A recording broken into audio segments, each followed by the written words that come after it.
Raghava Lawrence அவர்கள் கோயில் ஒன்று கட்டுறாரு. ரொம்ப பிரசித்தி பெற்ற ஆலயமாக இருக்கு.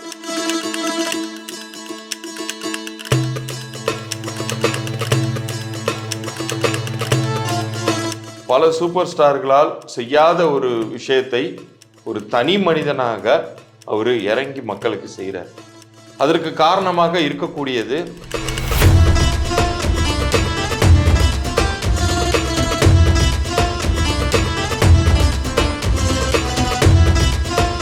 கோவிட் சிச்சுவேஷன்ல இந்த நாட்டு மக்கள் நல்லா இருக்கணுங்கிறதுக்காக 500 கோடியை மொத்தமாக வாரி வழங்கிய வள்ளலாக அவர் வாரி வழங்கினார் ரத்தன் டாடா. ஏன் இதை வேற யார் வேணாலும் எடுத்து செய்யலாமே, ஆனா எல்லாருக்கும் அதுக்கான மனம் வருவது கிடையாது இல்லையா?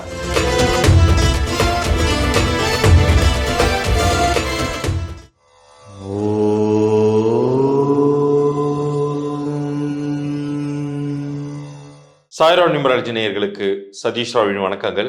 இந்த பதிவு ரொம்ப ரொம்ப முக்கியமான பதிவு. ஒரு பக்கம் நீங்க எண்கணிதம் பற்றியும் தெரிந்து கொள்ளலாம், இன்னொரு பக்கம் நீங்க ஆன்மீகத்தை பற்றியும் தெரிந்து கொள்ளலாம். ஆன்மீக உண்மையான சம்பவங்களை அடிப்படையாக கொண்டு இந்த பகுதி இருக்க போகுது.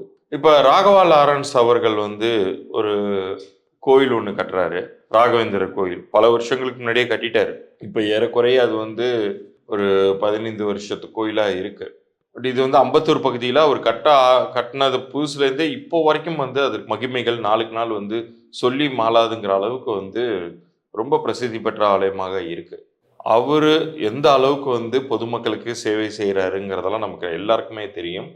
பட் ஆன்மீக ரீதியாகவும் ஒரு ஸ்தலத்தை எழுப்பி அங்கே ஆஞ்சநேயர் ரூபமாக ஒரு நாள் ஒரு குரங்கு ரூபத்தில் வந்துட்டு போனாரு அப்படின்னு சொல்றாங்க. அதுவும் யாரையும் எந்த டிஸ்டர்பன்ஸும் பண்ணல. இத்தனைக்கும் ராகவா லாரன்ஸ் அவர்களுடைய தாயார் உணவுகளும் பழங்களும் கொடுத்தும் கூட அதை எடுக்கல, ஜஸ்ட் விசிட் மட்டும் பண்ணிட்டு போச்சு அப்படின்னு கேட்கும் போதே ஆச்சரியமா இருக்குது. இன்னும் சொல்ல போனா அது குரங்குகள் வரக்கூடிய பகுதியே கிடையாது அம்பத்தூருங்கிறது. ஸோ இந்த அளவுக்கு ஒரு பவர்ஃபுல்லான ஒரு ஸ்தலம் ஒரு சில மனிதர்களால் இறைவன் இயக்கி செயல்படுத்துறாரு. இப்ப ராகவா லாரன்ஸ் அவர்கள் அவருடைய பிறந்த தேதி அம்சத்தை பார்த்தீங்கன்னா சந்திரனுக்குரிய 29ஆம் தேதி. இந்த சந்திரன் அப்படின்னாலே குருவுக்கு மிகவும் இணக்கமான ஒரு தேதி. அதனுடைய கூட்டுத்தொகை சனி கிரகத்திற்குரிய 8ஆம் எண் வரும். அதே போல திரு KPY பாலா எல்லாருக்கும் நம்ம முகமறிந்த மிகவும் ஒரு மனிதாபிமானம் மிக்க ஒரு மனிதராக அறியப்படுகிறார். இல்லை என்ன ஒரு பியூட்டின்னு கேட்டிங்கன்னா, ராகவா லாரன்ஸ் மாஸ்டர் கூட சினிமா துறையில் பல வருஷங்களாக இருக்காரு, நிறைய ஏர்ன் பண்ணுறாரு. சினிமா துறையில் அவருக்கு இல்லாத கான்டாக்ட்ஸே கிடையாது. பட் இருந்தாலும் தன்னுடைய பொருளாதாரத்திற்கு தகுந்தாற் போல அத்தனை உதவிகளும் ஏழை எளியவர்களுக்கு மட்டும் இல்லாமல் பெற்றோர்கள் அற்ற குழந்தைகளுக்காக ஒரு இதுவுமே நடத்துகிறார், அமைப்புமே. பட் KPY பாலா அவர்களுடைய விஷயத்தை எடுத்துக்கிட்டிங்கன்னு கேட்டிங்கன்னா, ஒரு சம்பாத்தியம்ங்கிறது பெரிய லெவலில் அவருக்கு சினிமாலேருந்து வரவு வருவதற்கான காரணமே இல்லை. பெரிய வருமானம்ங்கிறது கிடையாது. அவர் முழுக்க முழுக்க மீடியாவை நம்பி தான் இருக்காரு, அதாவது சேட்டலைட் மீடியாவை நம்பி இருக்காரு. பட் இன்னைக்கு பார்த்தீங்கன்னா அவர் செய்யக்கூடிய அந்த பணிகள்லாம் பெரிய பெரிய சூப்பர் ஸ்டார்களே வெக்கி தலைகுனியக்கூடிய வகையில் இருக்கு.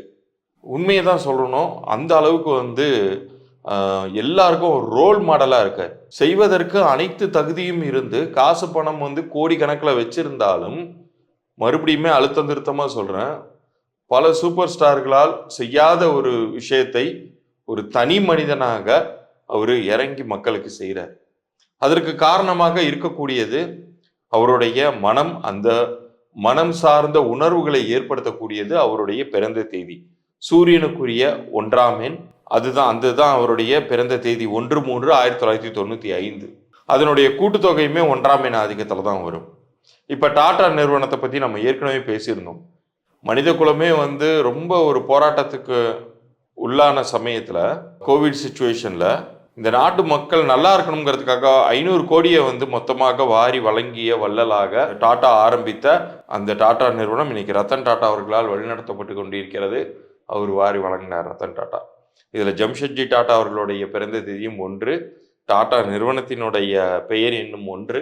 இப்போ இருக்கக்கூடிய ரத்தன் டாடா அவர்களுடைய பிறந்த தேதி அம்சமே சூரியனுடைய ஆதிக்கம் தான். இவர்கள் எல்லாருக்குமே அந்த பிளட்லேயே அந்த அடுத்தவர்களுக்கு நல்லது பண்ணணுங்கிற ஒரு ஆற்றல்ங்கிறது இருக்கும். ஆனா இவர் பார்த்தீங்கன்னா கேபிஒய் பாலா பார்த்தீங்கன்னா ஒரு வித்தியாசத்திற்காக சொல்றேன். ராகவா லாரன்ஸ் அவர்கள் வந்து ஆன்மீக சைட்லயும் அவர் வந்து ரொம்ப ஸ்பிரிச்சுவலா கோயில் இதெல்லாம் கட்டி இது பண்றாருல. இவர் கேபிஒய் பாலா அவருடைய சிஸ்டமே தனி. அவர் முழுக்க முழுக்க வந்து மனிதாபிமானம் சார்ந்த விஷயங்கள்ல மட்டும்தான் ஃபோக்கஸ் பண்ணுவார். கோயில் குளம் அந்த மாதிரி போக மாட்டார். இது வந்து இந்த 1ஆம் எண் 2ஆம் எண் இரண்டுத்துக்குமான வேரியேஷன். 2 வந்து எப்போதுமே இந்த கோயில்களுக்கும் இம்பார்ட்டன்ஸ் கொடுப்பாங்க, குரு மகான்களுக்கு இம்பார்ட்டன்ஸ் கொடுப்பாங்க. ஆனா இந்த 1ஆம் எண் வந்து முழுக்க முழுக்க வந்து மக்களுக்கு தங்களால் இயன்ற உதவி, தங்களால் முடியாத அளவுக்கு கூட உதவி பண்ணுவாங்கன்னு சொல்லலாம். இதுல அவர் வந்து மாற்றம்னு ஒரு ஃபவுண்டேஷன் வேற. இப்ப இவர்கள் 2 பேரும் சேர்ந்து, அதாவது மக்களுக்கு நல்லது செய்யறதுல 2 மாபெரும் சக்திகள். ஒருத்தர் வந்து ராகவா லாரன்ஸ் மாஸ்டர், இன்னொருத்தர் கேபிஒய் பாலா. அடிப்படையில் இவர்களுடைய பணி வந்து மக்களுடைய நலனுக்காக இருக்கிறதுனால இவர்கள் இருவரும் சேர்ந்து மாற்றம் அப்படிங்கிற ஒரு விஷயத்தை உருவாக்கி அதன் மூலமாக மக்களுக்கு இன்னும் அரும்பணிகளை செய்துட்டு வராங்க. இவர்களுக்கு அமைந்திருக்கக்கூடிய அந்த தேதியின் அமைப்பை பார்க்கும் பொழுதே இது உங்களுக்கு வந்து கிளியரா புரியும். எந்த அளவுக்கு வந்து எண்கள் அப்படிங்கிறது ஒரு மனிதனுடைய வாழ்க்கையில விளையாடுது அப்படின்னு சொல்லிட்டு. ஏன் இதை வேற யார் வேணாலும் எடுத்து செய்யலாமே, ஆனா எல்லாருக்கும் அதுக்கான மனம் வருவது கிடையாது இல்லையா? இப்ப நான் இவரை விட வந்து ஒரு படத்துக்கு 150 கோடி 200 கோடி எல்லாம் விலை பேசக்கூடிய நடிகர்கள் இருக்காங்க. ஆனா அவர்களுக்கு வராத மனம் ஏன் இவர்கள் சின்ன தொகை சம்பாதித்தாலும் வருகிறது? இன்னும் சொல்லப்போனா கேபிஒய் பாலாலாம் தனக்குன்னு எதுவும் எடுத்து வச்சுக்காம செய்யறாரு.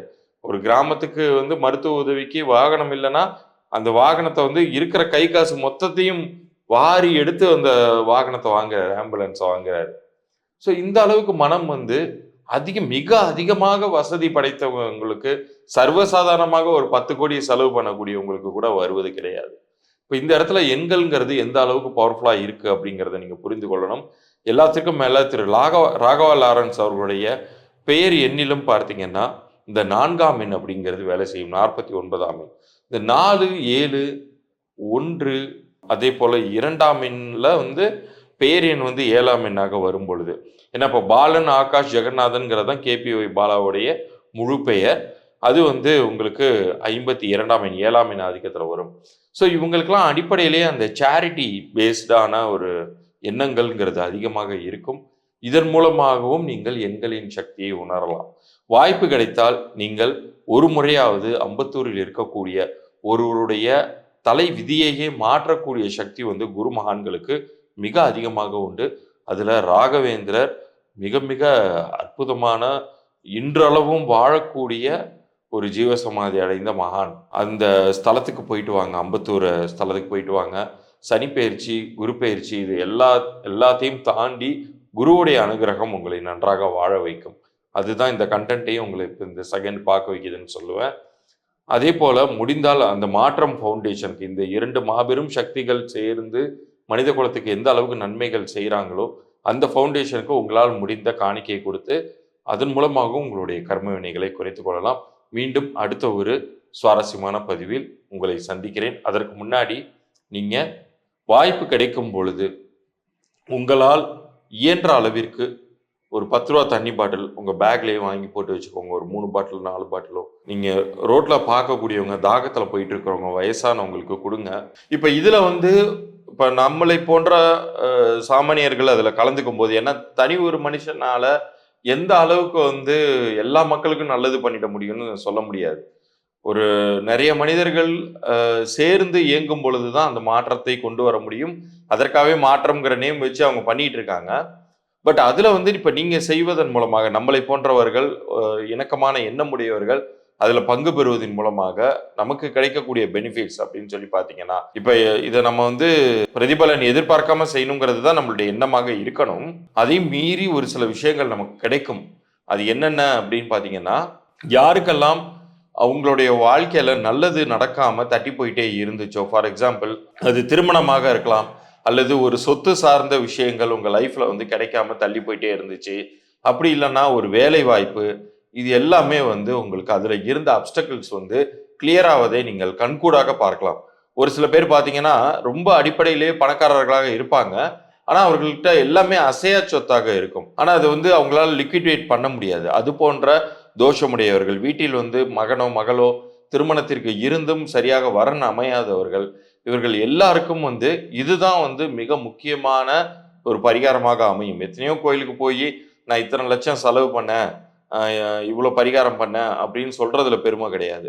நீங்கள் செய்வது இந்த சமுதாயத்துக்கும் பயன் தரக்கூடிய வகையில இருக்கிற பட்சத்துல அதனுடைய எஃபெக்ட்ஸ் அப்படிங்கிறது மிக வேகமாகவே உங்களுக்கு கிடைக்கும் அப்படிங்கிறது தான் யதார்த்த உண்மை. அதுதான் இன்னைக்கு இவர்கள் ஜெயிப்பதற்கான காரணம். ராகவா லாரன்ஸ் போன்றோர், கே.பி. பாலா போன்றோர், இன்னைக்கெல்லாம் பார்த்தீங்கன்னா விஜயகாந்த் அவர்கள் நம்மிடையே இல்லை. ஆனா அந்த இடத்தையே அவங்க கோயிலா மக்கள் வழிபடுறாங்க. எதனால்னா அந்த அளவுக்கு அவங்க சேரிட்டி பண்ணாங்க. இந்த விஷயத்துல நம்ம இவர்கள் அனைவரையுமே ரோல் மாடலா எடுத்துக்கிட்டு அவர்களை நம்ம ஃபாலோ பண்ணாலே போதும். நமக்கான நன்மை அப்படிங்கிறது நமக்கு வீடு தேடி நமக்கு இறைவன் கொடுப்பார் அப்படிங்கிறத உறுதியாக நீங்கள் நம்பலாம். உங்களுக்கு அந்த வாய்ப்பை இப்ப கொடுத்திருக்காரு.